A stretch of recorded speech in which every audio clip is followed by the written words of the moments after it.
We're trying to talk to mayoral candidates to hear their answers on some of the different issues impacting Black people around the city of Boston. Um, this particular event is sponsored by different organizations such as Cotton Square Neighborhood Development Corporation, the Male Engagement Network, Union Minority Neighborhoods, List Boston. We have ABCD Mattapan. We also have Keeping Cotton Square Affordable, Nuestra CDC, and there's more. We'll Sister Circle, a whole bunch of great folks that we'll list out at the end as well. Sister Circle came out of Girl Trek, which is a national program for Black women around walking and having a space for Black women to come together to talk about health, and also a space to share, our common struggles and common interest, and also to uplift. And what was happening was, after, in the winter months when we weren't walking, women still needed a time to come together. So there was the creation of Sister Circle, and virtually we've been holding it since COVID. And a couple of our women are on today. And this is a space for us to come together, to share, to uplift each other. But this year we decided to bring in more policy into our thinking, and we are collaborating with Lee and the Men Engagement Network, Brothers Building, and all the other spaces today. So our question is, how will you address the health disparities that Black women face? Examples specifically to Boston are the high rate of maternal death and complications during birth. When Chintzia, my wife, was having our kids, we were very conscious of the biases that exist in our system. A lot of people try to find out what Black women are doing wrong. Let's start with what our system is doing wrong, and that is undervaluing Black women.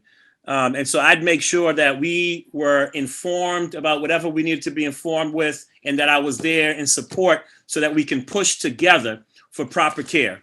And it is important, in fact, that that the mayor, and as mayor, I would call out the fact that there is institutional bias against Black women. Chintzia lost four births. We have 4 children. But when we went to hospital, we didn't always get the right or what we felt was the best care. And so we had to fight for it. And that's unfortunate. But I feel like we could fight for it. I feel like we had a voice. I feel like we could do it. I think about the countless people who don't know what to fight for. I think about the countless people who go in there not feeling like they can fight. For instance, my parents. If a doctor told my mother, this is what you should do, that's probably what she's doing, right? So how do we then create a culture where we're exerting leadership because we're informed, and in a culture where we're saying to the hospitals, we're paying attention to these numbers. These numbers are not right, and we've got to do something about it and call it a health crisis, because it is a health crisis, and then put some eyes on it and start measuring the metrics. So as mayor, that's what I would do. Make it a priority for the city.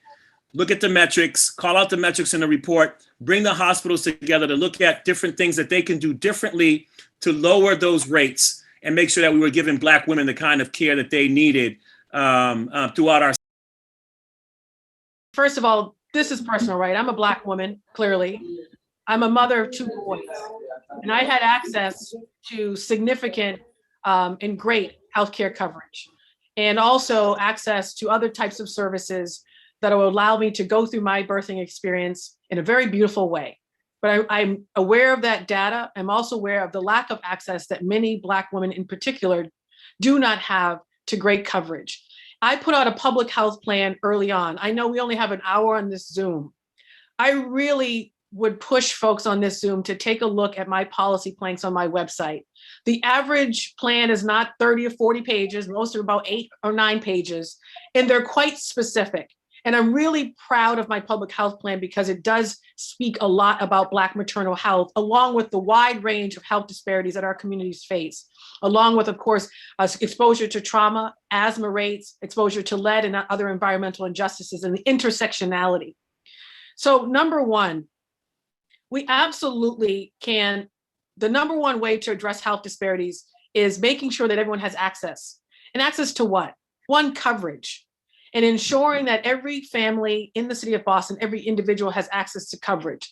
The city of Boston can lead that effort, working, of course, in partnership with the state to ensure we're closing gaps and making sure that coverage is affordable. I was really shocked even to learn that in doing this work, how certain communities paid higher rates, including folks within our LGBTQ plus community paid higher rates in terms of coverage. We can change that working with the state. The second is making sure that every family and resident in the city of Boston has access to a primary care physician. We don't need another report to talk about you are more likely to take care of your physical health, your mental, and I'll add your spiritual health if you are connected to a PCP. And that is critically important. The third is investing in providers that look like the very residents we serve, particularly providers of color, particularly Black providers. As a district counselor, I fought for resources for those providers. The best thing about my district right now is that we have providers who are doing mental health work who look like the communities they serve, including Black men and Black women. Worked with Children's Hospital to get some resources from them to some of these providers in my district.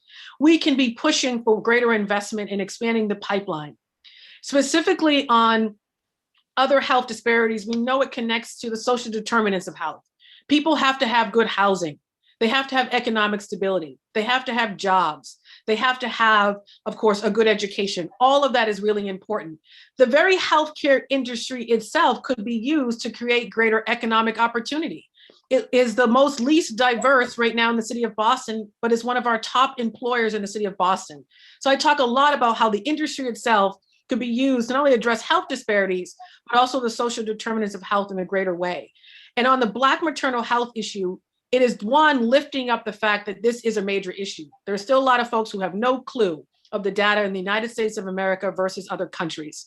The second is in expanding access to coverage, making sure that doula services and other types of services are included in women's coverage. And so it's easily accessible to them. Because when you have these other types of human capital in your birthing plan, you're more likely to be successful and to live during that process. We can be pushing for the expansion of that type of service. And then lastly, it has to be through a coalition. The silver lining with COVID is just that. We have now a coordinated infrastructure, community-based health centers working with hospitals, working with community organizations. We come together to address Black maternal health. We can actually have outcomes and change outcomes if we work in partnership. The infrastructure is there. The city of Boston has to take the lead. Sorry, I could go on, but please do take a look at my public health plan and definitely follow up if you have more questions on that. It's near and dear to me, that particular issue.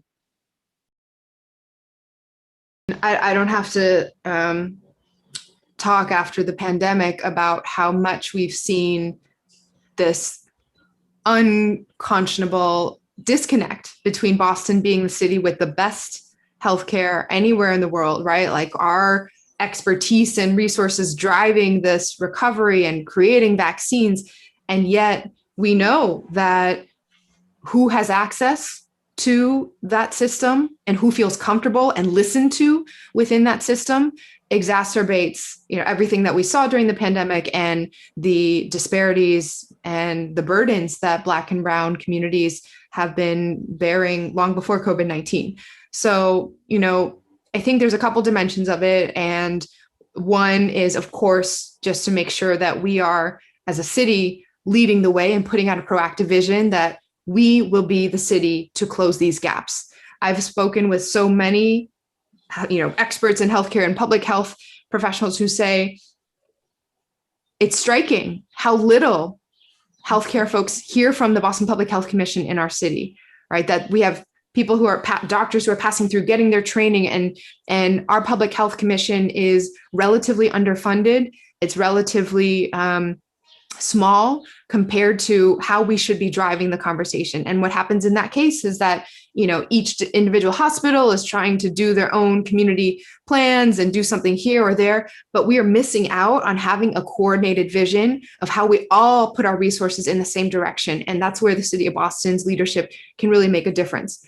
So the second is just recognizing how much racism and systemic racism impacts the treatment and access that Black and Brown communities have to this health. We've gotten everyone corralled, and now really digging in on saying, how do we ensure that throughout every single institution, the structures of systemic racism and dismantling what is documented in the research year after year of Black patients not being taken as seriously with the concerns that are brought up, or the treatment and follow-up not in the same way. And sometimes when we are clear about documenting and calling out that stigma, I know this has been a crusade of mine when it comes to mental illness and access to support for trauma and mental health, that in and of itself makes a big difference. And there's no better way to do that, we know, in Boston, than by leaning on our community-based partners who are already doing the work, already in conversation and in connection with our residents to identify what the solutions are to this. And then I think the last place that I'll mention, and just in terms of how city government especially can push on healthcare and closing these gaps, is that, we're not directly responsible for reimbursement rates or insurance or all these things that happen at the state or federal level. But where we have the power to really make a difference is in the overlap, the intersection of public health and community outreach, right? We are that last sort of, maybe not last, we are the first point of contact for so many residents. We can be closest to the people, and we can launch programs where, thinking about our street worker program or thinking about the mechanisms through our public health commission to directly connect with people, that those are directed not just to respond to crisis, but to help be there to get people to health and keep them healthy, right? Not wait until afterwards and then do our best to try to, of course, we will keep continuing to provide services in that way. But what we can really do is to provide the mechanism so people can get checked in on as part of a community. Are they staying on their treatment plans? Are they, are new moms able to get home visits and help adjust in the environment when you're going to actually be there with your new baby and the family, and to do a lot of that conversation and education and dialogue both directions between community and our healthcare system, so that we are preparing, especially moms and women, for what is an incredibly traumatic experience, right, of giving birth and going through all of this.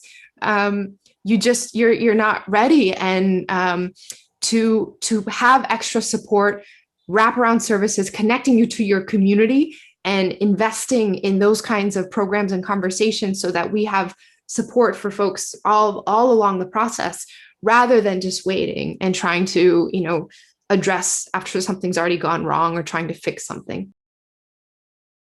Thank you, Yvette, for the question, for your continued work. I learned about Girl Trek many years ago through now Congresswoman Presley, but have not heard about Sister Circle. So I just absolutely love that you're doing that work and have been able to continue that through this time. And I also want to appreciate you, as Lee said, for those 500 other things that you do day in and day out. It's great to see you at least virtually here. I can't wait to see you in person. When we think about healthcare, we think about both physical health and mental health. And I know you mentioned specifically maternal health and the extreme disparities that Black women in particular face around their maternal health and the maternal mortality. We still have a tremendous amount of work to do. I am the longest serving board member on House Health. Community-based healthcare has been important to me. It's where I've received my healthcare since I was an infant, and where my family, my children, and myself continue to get healthcare today. We have to support in a bigger way than we even do today. And we've seen this last year and a half how important our community health centers are, because they are able to deliver culturally competent care. That our community health centers, whether it's Codman Square Health Center or House Health, Mattapan, any of our community health centers, that they are able to speak the languages and communicate with in a very different way, in a very necessary way with their patients, and really respond to. And part of this is through the community needs assessment that our health institutions do. but it's really through relationship building that community health centers are more equipped to respond to the needs of the communities in which they serve, and certainly specific to Black women, certainly specific to Black men. But when we think about our racial communities, our ethnic communities, cultural communities, religious communities, having centers of care that can deliver both physical health and mental health in a way that is truly responsive to the needs of its patients and its community, that's where we finally work to dig out from these disparities that exist across the board. And the city needs to support that work. And, you know, I believe that municipal government and the work that I have as mayor before me is to lead on these issues, but also to support those that are doing the work every day. The city doesn't need to do this work. We just need to support those that are proficient at it, that excel at it, that have the relationships. And, you know, I'm committed to that. And if you look through our public health plan, in particular on my website, I speak very directly to the role that community health centers play in that. But it's also about working within our communities to train and develop the talent pool for the healthcare industry, so that to fully deliver competent, culturally competent care and linguistically appropriate care, you take that talent from the community. You grow and cultivate your own providers of the future. So diversity of service provider is so important to really fulfilling the promise of community-based healthcare, and that will respond very directly to the needs of maternal healthcare. And just, you know, as an aside, my dad is from Tunisia, from North Africa. He is the only child of his mother who died in childbirth with a sibling.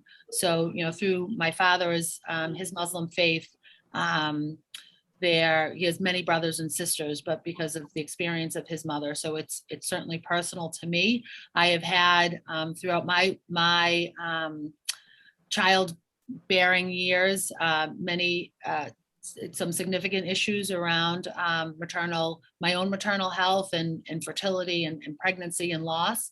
And there is, you know, when we think about our communities, we think about women's health, we think about the healthcare of our children and their lifetime of health. It starts prenatal. It starts in caring for women and making sure that their bodies are nourished and healthy and ready to grow children, to make children. But I also would say that men play, this conversation is around men as a whole, that men also play a really important role in that, making sure that men's bodies and minds are equally healthy to make and grow those babies and nourish children after birth. How important all of those pieces are in this sort of, you know, we talk a lot about the continuum of education, continuum of care. When we think about the continuum of a child's development, it starts well before children are even in a part of your imagination.